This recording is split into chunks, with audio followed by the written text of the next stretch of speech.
mensaje a Éfeso. ¿Ven? El mensaje a Éfeso. Leíamos en Apocalipsis y hay algo particular en lo cual yo meditaba. Y es que cuando leemos Apocalipsis la mayoría estamos proyectados a escuchar temas sobre el fin del mundo, temas sobre la segunda venida del Señor, temas tal vez muy escatológicos, muy proféticos. Y efectivamente Apocalipsis tiene todo ese contenido. Pero los mensajes a las 7 iglesias que están condensados en el capítulo 1 y capítulo 2 del libro de Apocalipsis son más cartas pastorales, son más cartas que involucran la enseñanza a la iglesia. Son cartas en donde Dios anhela fervientemente entregar un mensaje concreto a su pueblo y a su iglesia.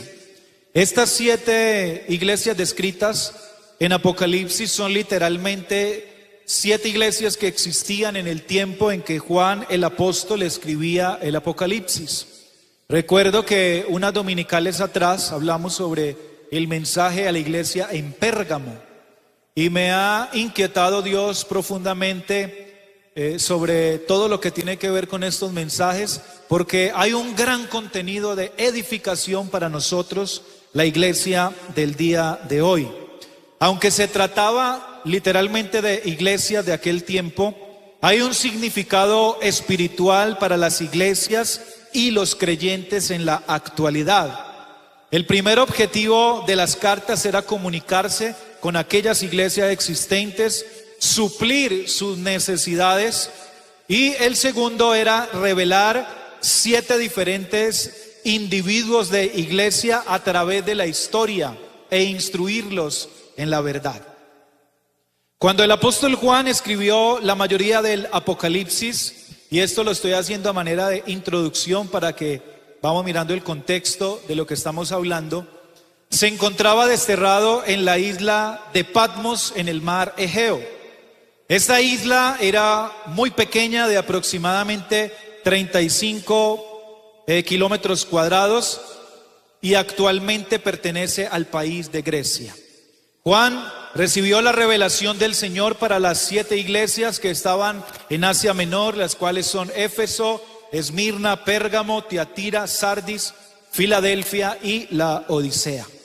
Tenemos que saber que Asia no es la zona geográfica que conocemos actualmente, sino que era una provincia romana que se nombraba Asia y está ubicada en lo que actualmente conocemos como el país de Turquía. El mensaje de Dios para su iglesia está resumido en 7 iglesias.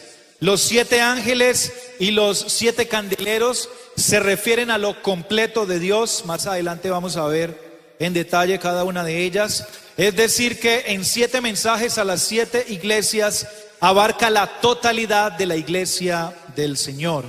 Cristo, el Señor, se presentó a Juan el apóstol con 2 propósitos especiales en el Apocalipsis. El primero de ellos fue comisionarle una tarea profética, es decir, todo lo concerniente al fin y a lo que habría de acontecer en épocas futuras a Juan.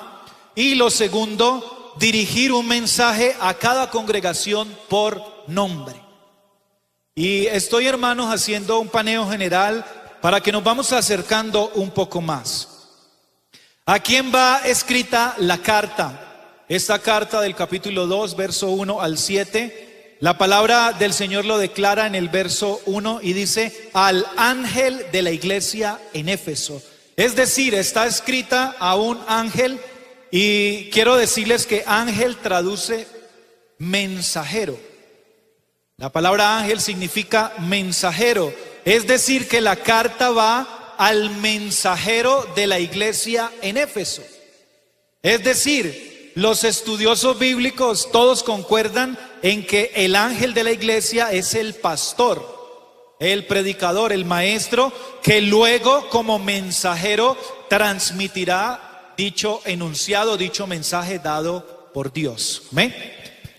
Ahí vamos entendiendo un poco más el contexto. ¿A quién va? Va al ángel, es decir, al mensajero, al pastor, que luego la comunicará a la congregación situada allí en la ciudad de Éfeso. ¿Quién es el remitente de la carta? Vamos a leer, voy a pedirle el favor a los hermanos de DECOM que me ayuden. Apocalipsis capítulo 2, verso 1. Vamos a proyectarlo y vamos a ir mirando, porque recordemos, hermanos, que estamos en una escuela dominical. Amén. Vinimos a aprender con la Biblia en la mano. Entonces escribe al ángel de la iglesia y dice que el remitente es el que tiene las 7 estrellas en su diestra, el que anda en medio de los 7 candeleros de oro. Dice esto, es decir, que el mensaje proviene de Jesucristo, del Cristo glorificado. Es Él el que está enviando el mensaje y se lo está entregando al ángel. Y dice la palabra del Señor que Jesucristo se nos presenta aquí andando entre las iglesias. Y esto que sí que es importante, porque no se menciona que estuviera caminando entre los candeleros, pero se añade el detalle dándonos a entender que Él se mueve en medio de su pueblo. Hermanos, Él se mueve en medio de su pueblo. Usted y yo lo alabamos y Él se deja sentir. Usted y yo lo enaltecemos y Él se glorifica. Él habla y llega a lo más profundo de nuestro corazón. Dele una alabanza al Señor, por favor. Mientras se mueve en medio de las iglesias, Cristo sostiene con firmeza a los pastores en su mano. A todo eso hace alusión, hermano, esta introducción. Se mueve en medio de los candeleros, dando a entender que Él es el dueño y Señor de la iglesia. Gloria al nombre de Jesús. ¿Sabe, mi hermano, que usted y yo, como creyentes, como hijos de Dios, podemos poseer cosas?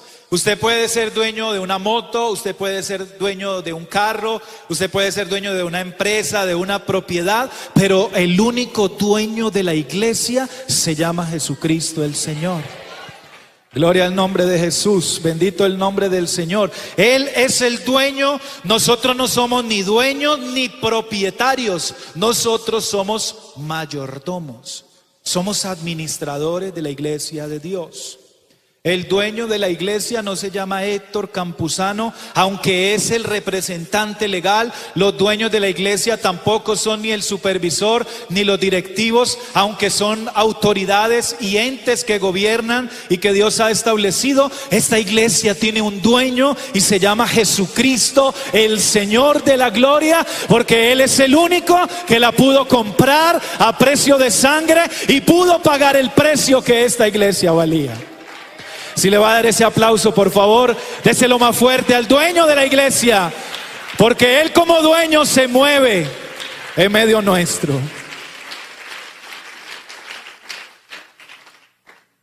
Gloria al nombre de Jesús. El amo y Señor es Jesucristo, hermano, y eso nos debe transmitir seguridad. Porque, hermanos, si los dueños fuéramos nosotros, si el dueño de la iglesia fuera un hombre, esto habría fracasado hace rato. Pero el hecho de que Él es el dueño nos brinda seguridad, porque podemos entender que estamos en las manos de quien nadie puede arrebatarnos. Gloria al Señor. Eso tiene que transmitirnos seguridad, porque estamos en las manos del Todopoderoso, el cual sostiene todas las cosas con la palabra de su poder. Y Él no solo es el dueño, sino que está con ella y gobierna como dueño y propietario y se pasea. Hermano, el que es dueño de algo no tiene que pedir permiso. El dueño de la empresa no tiene que pedir permiso para entrar en ella, para llegar al horario que desee, porque es el dueño. Él es el poseedor de ella. Asimismo, el Señor puede ingresar cuando desee, puede moverse, puede hacer lo que desea en medio nuestro como amo y Señor. Gloria al nombre de Jesús. Y estamos hablando entonces de que va escrita al ángel en Éfeso y la escribe el Señor Jesucristo mismo. Pero esta carta va direccionada a una congregación ubicada en la ciudad de Éfeso. Y quiero darles un contexto histórico de esta ciudad, Éfeso, porque en medio de esta ciudad era donde estaba la congregación a la cual el Señor envía el mensaje. Y empiezo por decirles que Éfeso significa deseable. Éfeso traduce ardiente, fervoroso. Eso significa Éfeso. Y Éfeso era la ciudad más rica e importante de la región. Con Antioquía y Alejandría compartía el liderazgo en todo el oriente del imperio. Era una ciudad grande, era una metrópoli, la cual era favorecida con el puerto principal de Asia Menor. Tenía un puerto y tenía el dominio de las rutas más estratégicas de comercio hacia Mesopotamia. El hecho de ser un puerto, todos aquí sabemos que los puertos generan ingresos económicos, porque por ellos deben de pasar cantidades de mercancías, por ellos deben de dejarse cantidades de aranceles e impuestos.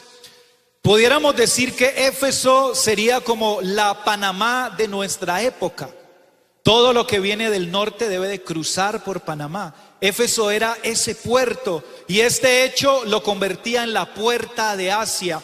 Todo el que deseaba pasar de Europa a Asia debía cruzar por la ciudad de Éfeso, debía dejar sus aranceles, debía pagar sus impuestos, y esto hace a Éfeso una ciudad muy importante y también muy adinerada, muy rica. En la parte política tenemos que decir que aunque Pérgamo era la capital de la provincia, Éfeso era la ciudad más grande, era la ciudad mayor. En ella, en Éfeso, se encontraba la sede de los tribunales y el gobierno proconsular. Es decir, allí estaba el centro de gobierno de todo Asia Menor. Allí se ubicaban las grandes autoridades. Se menciona que las sesiones del parlamento se inauguraban con cultos o rituales al emperador. Y ahí ya empezamos a ver una inclinación al paganismo. Se adoraba al emperador en la ciudad de Éfeso. Por otra parte, en esa ciudad se celebraban los juegos atléticos más famosos de Asia, que atraían a personas de toda la provincia. En cuanto a religión, tenemos que decir que se destacaba el culto que se rendía a Artemisa, o también llamada Diana de los Efesios. Es decir, allí se adoraba a Diana, la cual era considerada como la diosa de la fertilidad. Hechos el capítulo 19 y el verso 35, así nos lo relata, nos lo declara. El templo a Diana era el templo griego más grande jamás construido. Era un templo despampanante, era un templo llamativo, tanto así que estaba considerado como una de las 7 maravillas del mundo antiguo. Hágase una idea, mi hermano, una tremenda catedral con grandes columnas, y en medio había un lugar de adoración para esta mujer, quien era llamada la diosa de la fertilidad. Esto hacía, hermanos, el tener esta gran catedral, este gran templo, hacía que fuese una ciudad apetecida para el turismo religioso. Hay un pasaje que quiero que leamos, Hechos capítulo 19, verso 23. Que nos ilustra un poco lo que era el culto y este turismo religioso a causa del templo de Diana. Dice: hubo por aquel tiempo un disturbio no pequeño acerca del camino. Verso 24, porque un platero llamado Demetrio, que hacía de plata templecillos de Diana, daba no poca ganancia a los artífices. O sea, hacía estos templecillos, hacía estas figuras, y esto le generaba grandes ingresos, a los cuales, reunidos con los obreros del mismo oficio, es decir, había un grupo de personas que se dedicaban a eso, a elaborar estatuas, a elaborar souvenirs, a elaborar todo tipo de artesanías, rindiendo homenaje a esta diosa llamada Diana. Y este hombre Demetrio dijo: varones, ¿sabéis que de este oficio obtenemos nuestra riqueza? Y yo pudiera, sin ánimo de ofender a nadie, ilustrar un poco que esta ciudad de Éfeso, rindiendo el culto a Diana, pudiera ser como lo que es Buga como lo que es este pueblo aquí del valle, en donde se hace un turismo religioso y en donde se venden cantidades de imágenes y todo gira en torno a probablemente el Cristo caído que hay allá, el Cristo negro y todas las imágenes. Repito, sin ánimo de ofender a nadie, estoy ilustrando lo que la palabra del Señor nos enseña en Éfeso con respecto a Diana. Para los tiempos de Juan se había formado una fusión entre los cultos a Diana y al emperador, junto con Pérgamo. Recuerden que hablamos de Pérgamo unos días atrás, y se menciona de Pérgamo que tenía en su ciudad el trono de Satanás. O sea que hay una fusión de idolatría. Eran los lugares de mayor práctica del culto imperial en todo Asia Menor. Entre los efesios, por otra parte, había mucho arraigo a las artes mágicas. Así dice Hechos 19:19. Y ahí les estoy dando un panorama de lo que era Éfeso en medio de toda esa ciudad, del templo a Diana, de ser un puerto de gran comercio, de tener la sede política. Allí Dios tenía una iglesia. Allí Dios tenía un remanente que lo adoraba, que lo exaltaba y que por sobre todas las cosas marcaba la diferencia. Comercio, religión y política, tres aspectos que la hacen una ciudad reconocida, grande y de gran influencia en su época. Allí aparece la iglesia de Dios en medio de todo ese contexto, y tenemos que decir que la iglesia de Éfeso tuvo grandes privilegios espirituales. Recordemos lo que dice la palabra del Señor, que donde abunda el pecado, sobreabunda la gracia. Era una ciudad cargada de pecado, cargada de maldad, cargada de idolatría. Había tal vez una medida de pecado, pero donde hay una medida de pecado, Dios trae una doble medida de gracia y establece su pueblo allí con grandes beneficios espirituales. Dele una alabanza al Señor.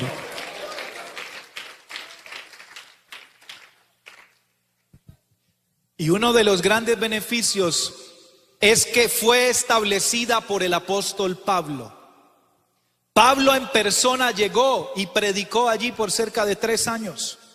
Y en aquella ciudad es la única de las 7 iglesias de Asia Menor en donde Pablo fue pastor personalmente. Activamente, Pablo llegó, abrió la obra, la estableció, la fundó, dejó a grandes predicadores. Ahora les voy a hablar que hubo tremendos predicadores en aquella iglesia. Hubo un gran avivamiento espiritual, y después de ese gran avivamiento vino un violento alboroto y hubo una dispersión. Y desde allí, desde Éfeso, el evangelio se extendió por toda la provincia de Asia. Al ser una puerta de comercio, también fue una puerta para que el evangelio fuera extendido por muchos lugares del mundo antiguo. Por ella, por la iglesia en Éfeso, pasaron tremendos predicadores y maestros de la época. La Biblia dice que Timoteo vivió allí por algún tiempo. También estuvieron Aquila, Priscila y Apolos, hombres poderosos en las escrituras, hombres llenos de conocimiento que vinieron e instruyeron a la iglesia. Y también algunos aseguran que el apóstol Juan se fue a vivir allí en su ancianidad. Es decir, hay grandes hombres que vienen y siembran la palabra y predican.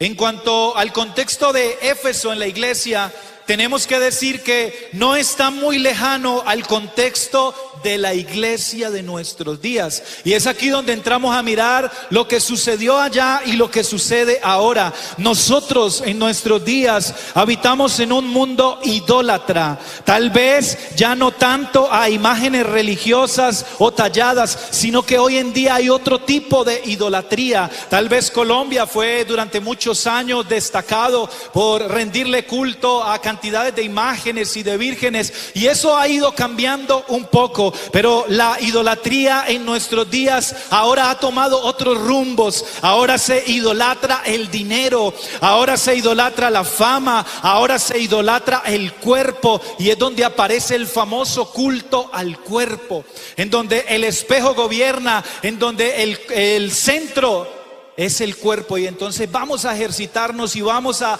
hacer cantidades de cosas porque lo que manda es el cuerpo. Hay idolatría a la música, al arte, a la ciencia y aún al ateísmo. Ya no se adora tal vez a Diana como aquellos efesios, no se adora a Artemisa, a Baal o a Dagón, pero sí existe idolatría en nuestros días porque todo ser humano adora algo.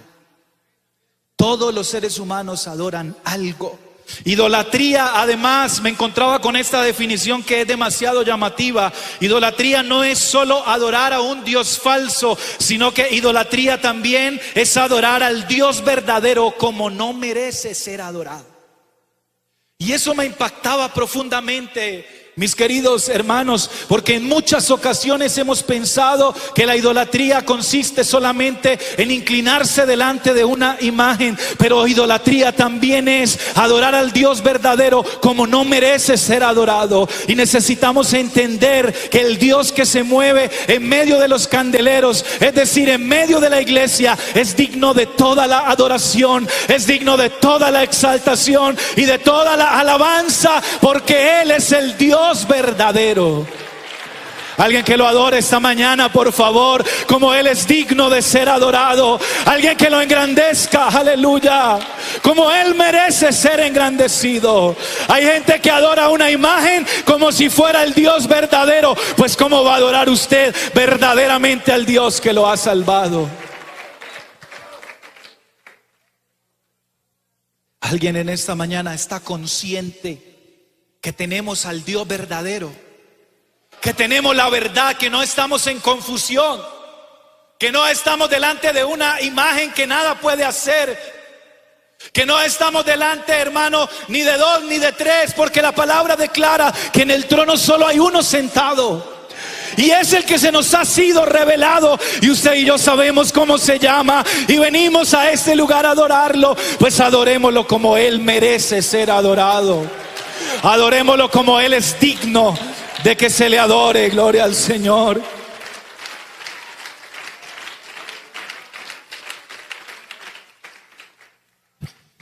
La iglesia se mueve también en un mundo de idolatría, pero también habitamos en un mundo comercial, como el de Éfeso. El comercio ha cambiado y se ha hecho accesible a todos. Hoy en día se compra y se vende con tanta facilidad que solo vamos a un clic de distancia. Un clic y ya compró. Un toque allí en el celular y ya podemos acceder a cantidades de cosas. Transferencias económicas que antes tardaban días, hoy se realizan en solo segundos, lo cual transmite el facilismo y la inmediatez, lo rápido, lo instantáneo. Hoy en día todos estamos inclinados, o una gran mayoría de la sociedad, a que todo se haga ya. Un mundo de inmediatez, un mundo de comercio, un mundo de accesibilidad. Nuestro contexto también es regido por la política de masas, y en esos contextos se mueven personas de todo tipo que se valen de todo tipo de estrategias múltiples para poder llegar, tomar el poder y gobernar. Es decir, no estamos en un contexto lejano al contexto que vivía la iglesia en Éfeso. Un contexto también hostil, idólatra, comercial, político. Pero en medio de ese contexto hostil, en estos días, en el año 2025, Dios también levanta una iglesia poderosa que prevalece, que se establece, que se afianza cada día más y que va avanzando, y nada la detiene. Gloria al Señor. Nada, absolutamente nada detiene esta iglesia. La iglesia en Éfeso se levantó a combatir con todo eso, pues nosotros también nos tenemos que levantar a combatir contra todo eso en el nombre de Jesús de Nazaret. Ahora, ¿cuál es el mensaje? El mensaje empieza con algo demasiado impactante. Y el mensaje a Éfeso empieza diciendo: yo conozco tus obras. Por allí empieza. Y como dueño y señor de la iglesia, Él conoce cada detalle de todo lo que sucede en cuanto a obras. Y cuando hablamos de obras, hablamos de acciones, de comportamientos, de actitudes, de lo que se mueve. Dios sabe en qué nos movemos. Dios sabe lo que hacemos. Gloria al Señor. Si Dios nos mirara hoy y transmitiera el mismo mensaje, la gran pregunta sería: ¿qué obra se encuentra? Si Dios dijera: conozco tus obras, y de verdad Dios lo decía porque las conoce. No lo decía como algunos de nosotros para persuadir a otros. Yo sé lo que estás haciendo, y a veces no sabemos lo que está haciendo la otra persona, sino que lo decimos para que nos cuente lo que está haciendo. Dios dice: yo conozco tus obras, y Él las sabe. Él conoce el paso a paso de su iglesia en Éfeso y de su iglesia en Manuela Beltrán también. Él conoce absolutamente todo. Dios mira las obras. Hay gente que dice: no, es que Dios solo mira la fe. No, recordemos que hay una fusión entre fe y obras. Es decir, Dios se centró a mirar y recalca las obras de la iglesia allí en Éfeso. Pues en esta hora Dios también mira nuestras acciones, nuestros comportamientos. Y si Dios mira las obras, la pregunta es: ¿esto nos alienta o nos genera temor? Que Dios sepa todo. Salmos 139 verso 1 dice: oh Jehová, tú me has examinado y conocido, dice el salmista. Tú has conocido mi sentarme y mi levantarme. Ay, hermano, yo hace unos minuticos estaba allí sentado y Dios sabía dónde estaba sentado yo y lo que estaba pensando. Y ahorita me levanté y Él sabe lo que estoy haciendo aquí levantado. Eso es lo que está diciendo el salmista. Que Él conoce todas las cosas sin importar la posición, sin importar el lugar, si usted está acostado, si usted está sentado, sin importar si usted está en su casa o a kilómetros de su casa, sin importar si usted está en su país o fuera de su país. Él conoce todas las cosas. Profundamente has entendido desde lejos mis pensamientos, has escudriñado mi andar y mi reposo, y todos mis caminos te son conocidos. A Éfeso le conocía los pasos, y a usted y a mí también nos los conoce. Y yo pregunto: ¿eso nos genera aliento, alegría o nos genera temor?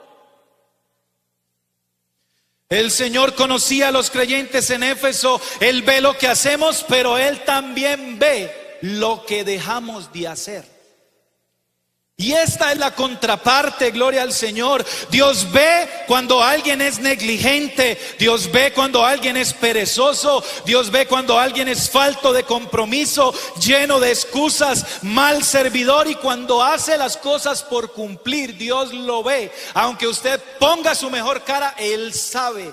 Y Él conoce las obras, gloria al Señor. Pero Él también ve la entrega, Él ve el servicio, el compromiso, Él ve la vocación con la que actuamos a favor de Él y de su obra. Él ve también lo que otros no ven. Y eso sí que tiene que generarnos alegría. Gloria al Señor Jesús, porque hay cosas, hermano, que usted ha hecho en favor de su obra, tal vez esperando que alguien se la reconozca. Pues, hermano, descanse en saber que Él te vio y Él te ha de recompensar a su tiempo. Gloria al Señor, porque Él mira mucho más allá y Él conoce todas las obras que hacemos. Dele un mejor aplauso a Él, por favor.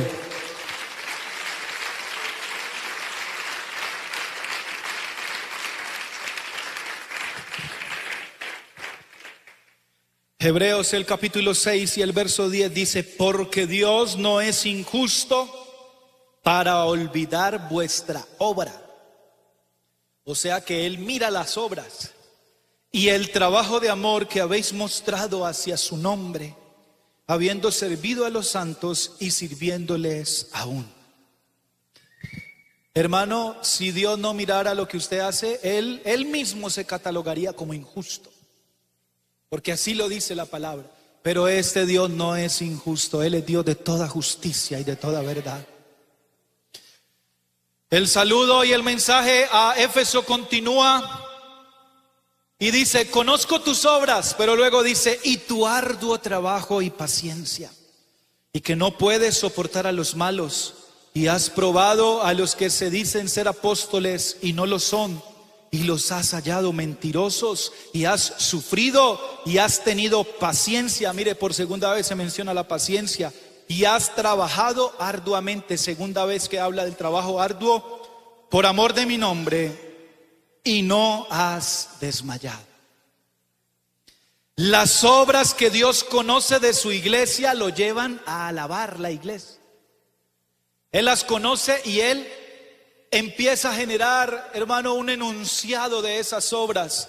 Qué fascinante, hermano, es Dios, porque Dios no solamente viene a corregirnos, a exhortarnos, a llamarnos la atención. No, Él también reconoce nuestras buenas obras. Él reconoce cuando tú haces las cosas para Él de corazón, con amor, con pasión. Y a Éfeso se le reconoce el arduo trabajo, la paciencia, el que no soporta a los malos, que ha probado a los falsos cristianos. Dios conoce el sufrimiento de ellos y su perseverancia para no desmayar. Y de cada una de ellas, hermano, hay algo. Ellos en Éfeso habían tenido que hacer un trabajo grande, llegando a tal vez quedar exhaustos al enfrentar a algunos falsos maestros, y esto les había llevado tal vez a agotar sus reservas de energía. Luchar contra ellos les había exigido tal concentración mental que había acabado con sus fuerzas. Ellos se habían desgastado, hermano, por combatir a los falsos maestros. Y este trabajo era agotador. Qué bueno, iglesia, que usted y yo no le estemos prestando oído a cualquiera que nos viene a hablar cualquier doctrina, cualquier enseñanza, sino que usted y yo también trabajemos arduamente en defender la verdad, en conocer la palabra y en defender esta doctrina que nos ha salvado. Gloria a Dios. Éfeso trabajó fuertemente y empezó a sacar a los que llegaban con cualquier doctrina extraña. Y luego le dice su paciencia. No se trata de una resignación que acepta lo que venga y agacha la cabeza, no. Esa no era la paciencia de ellos, sino que está hablando más bien de una actitud de valor que acepta el sufrimiento y las pérdidas sin hundirse ni abandonar. Esta iglesia aprendió a esperar en Dios pacientemente. ¿Cuántos de los que estamos aquí hemos aprendido a esperar en Dios?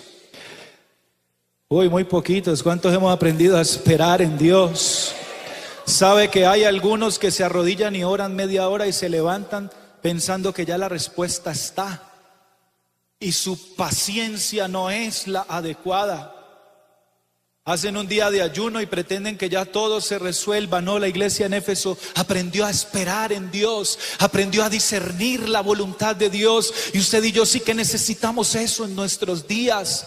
En este mundo de inmediatez, repito, que quiere todo ya, que quiere todo rápido, que quiere todo instantáneo. Algunos queremos que las oraciones también sean instantáneas, que hacemos una oración un momentico y ya, como que Dios hizo así, y Él tiene el poder para hacerlo, pero Él también prueba nuestra paciencia.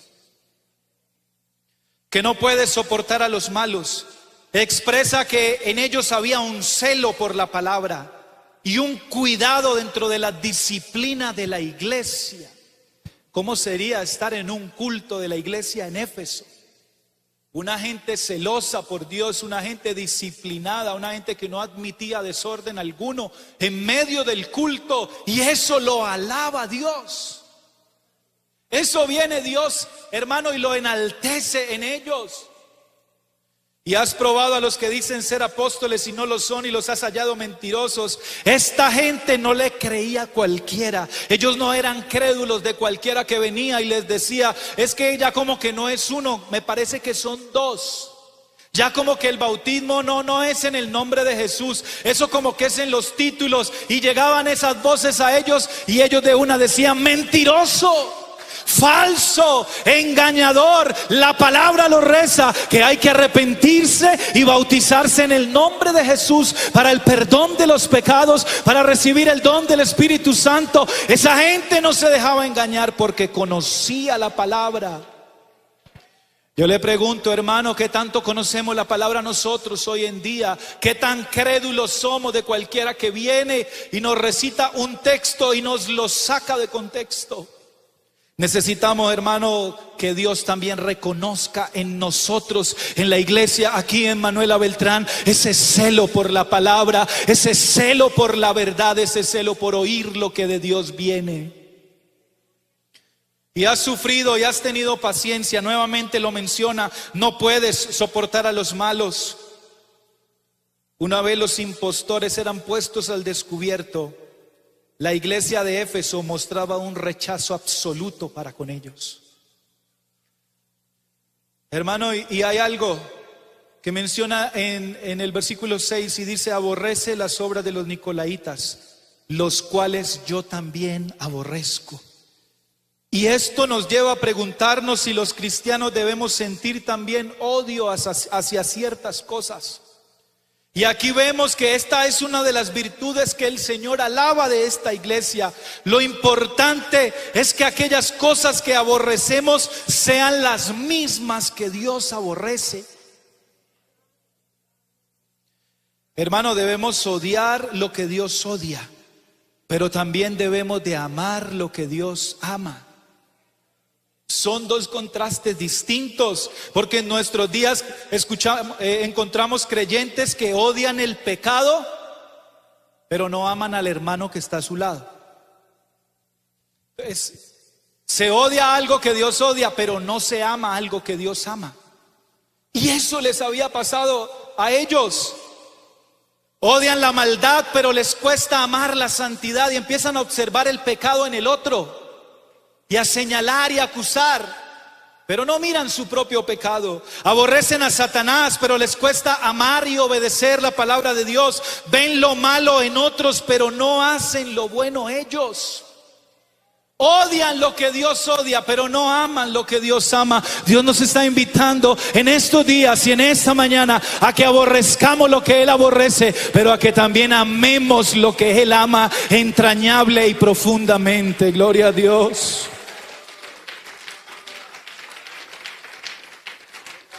Alguien que le dé una alabanza al Señor Jesús. Gloria al Señor. Sin embargo, aquí entramos en la otra parte del mensaje a Éfeso. Todo lo que los cristianos de Éfeso estaban haciendo bien, hermano, y ya se los mencioné: paciencia, arduo trabajo, sacaban a los falsos engañadores, tenían celo. Todo eso que se estaba haciendo bien no excusaba lo que se hacía mal. Y el Señor les iba a hacer un serio reproche por ello. Es decir, mi hermano, todo lo bueno que hacemos en ocasiones no excusa lo que se hace mal. Y eso tiene que llevarnos, hermano, a examinarnos y a entender que no somos perfectos, como lo predicaba nuestro pastor, pero sí vamos en un camino hacia la perfección.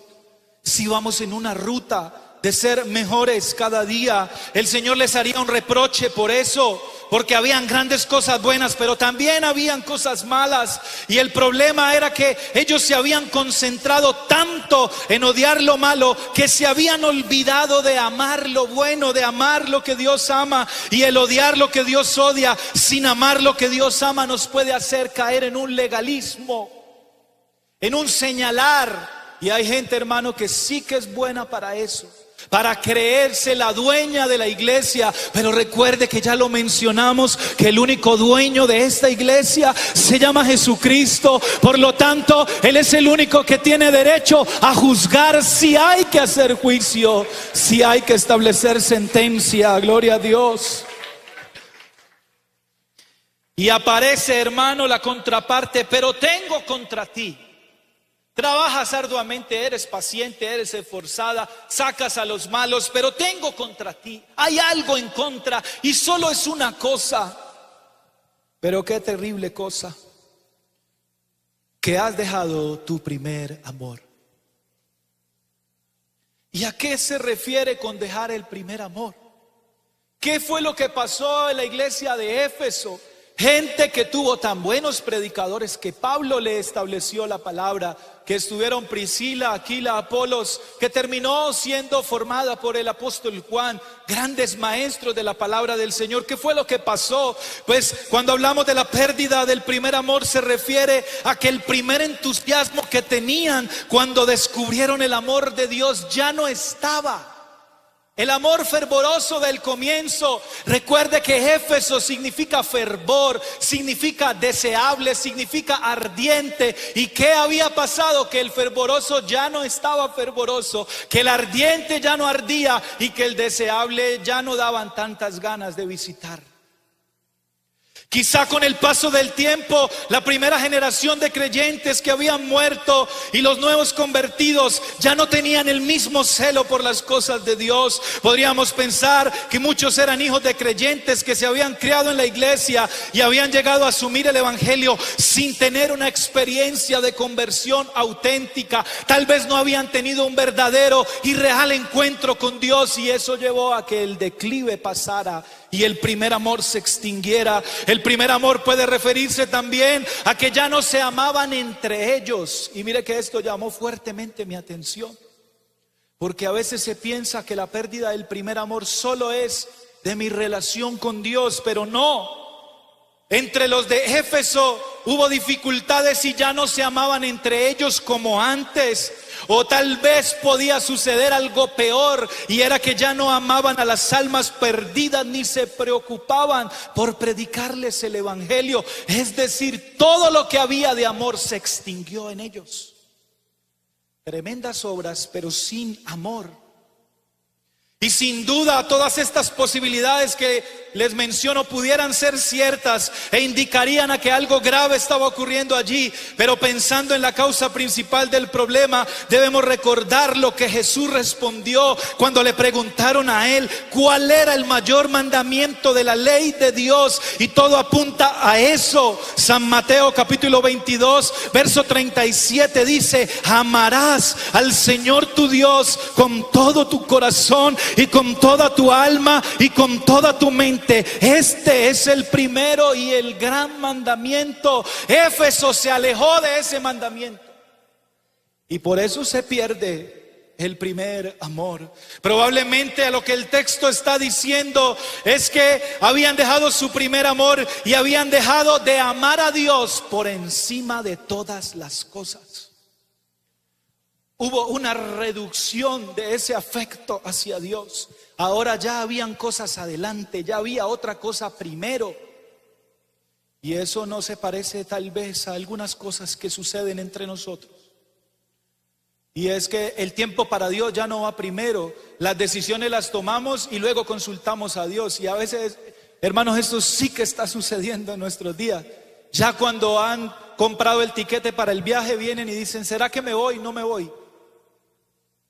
Ya cuando han formalizado la relación de noviazgo y se van a casar: pastor, ¿será que me caso o no me caso? Dios ha entrado en un segundo plano. Dios ya no ocupa el primer lugar en algunos, y eso pasó en Éfeso y produjo el reproche de Dios. Produjo que Dios llamara su atención. Su amor por el Señor había quedado relegado a otra posición. Ya no era lo más importante en sus vidas. Ellos estaban llenos de buenas obras y de un profundo conocimiento y un gran celo, pero carecían de amor, de ese vínculo perfecto que 1 Corintios capítulo 13 nos habla tan profundamente. ¿Y cuál puede ser la causa por la que llegaron hasta allá a perder el primer amor? Le voy a mencionar rápidamente algunas.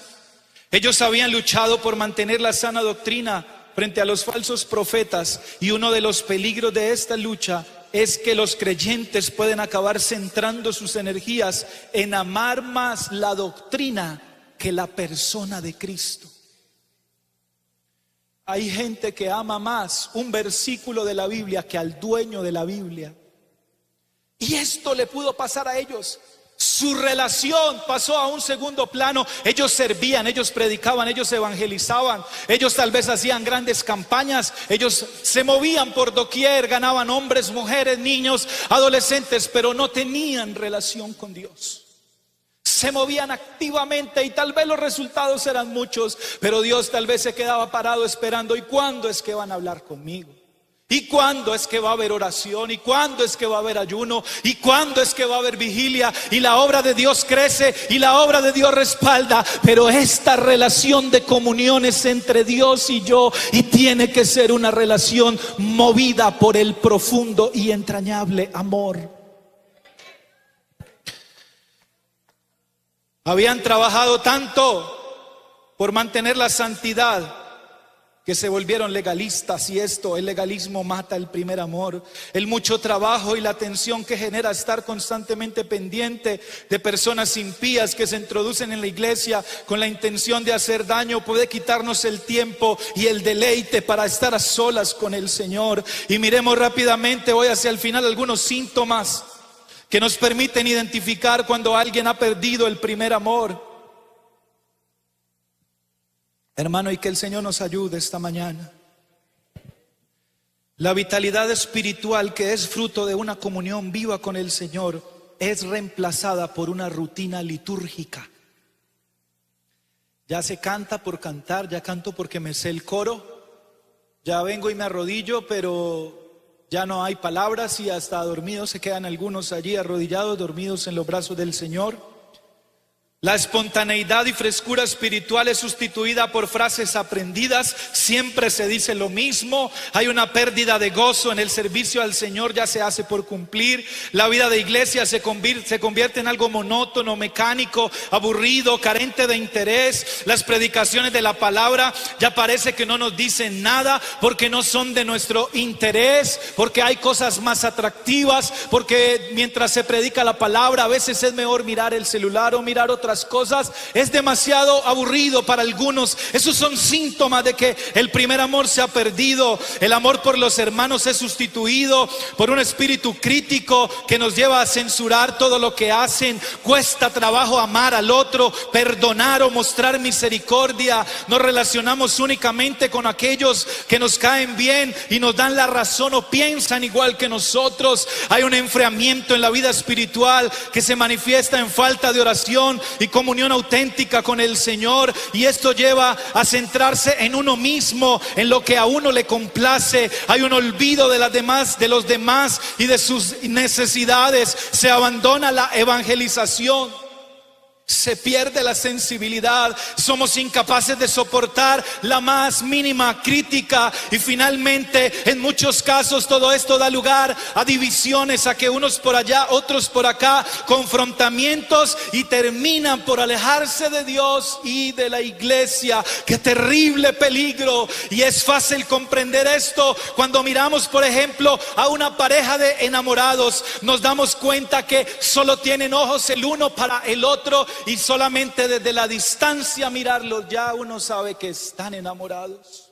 Sienten admiración mutua y desean compartir tiempo juntos. En cambio, también podemos encontrarnos con una pareja, un matrimonio que después de los años ahora siguen juntos por inercia. Cada uno de ellos tiene sus propias aficiones, sus propios amigos, ya no disfrutan estar juntos, han perdido su primer amor.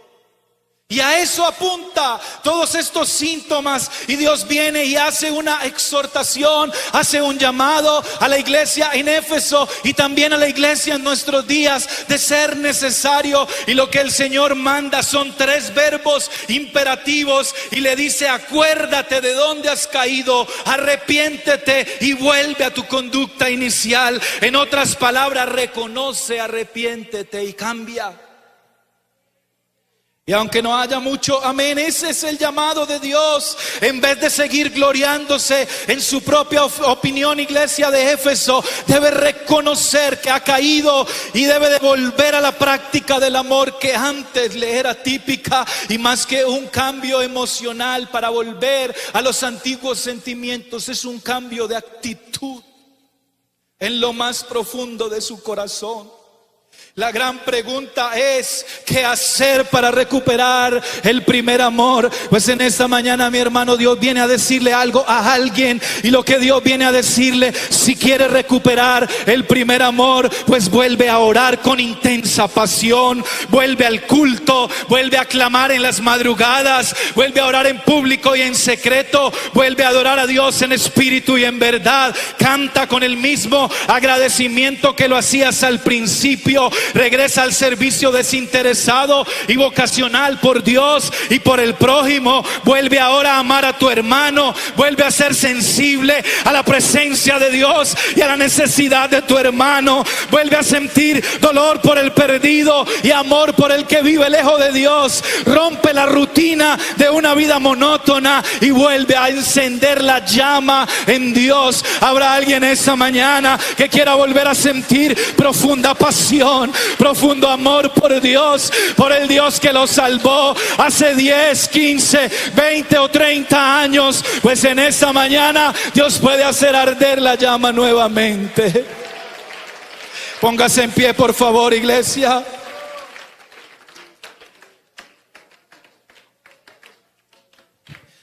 Desplacemos todo lo que ha ocupado el lugar de Dios y volvamos a poner a Dios en el trono de nuestro corazón.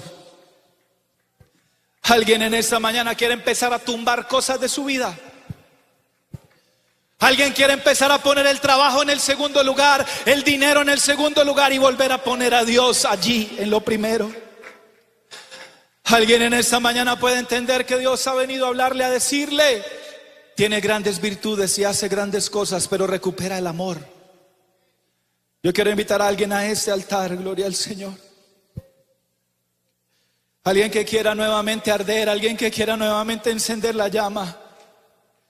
Alguien que tal vez tiene mucho conocimiento y lleva muchos años en el evangelio, pero parece que ya las cosas se están haciendo sin sentido.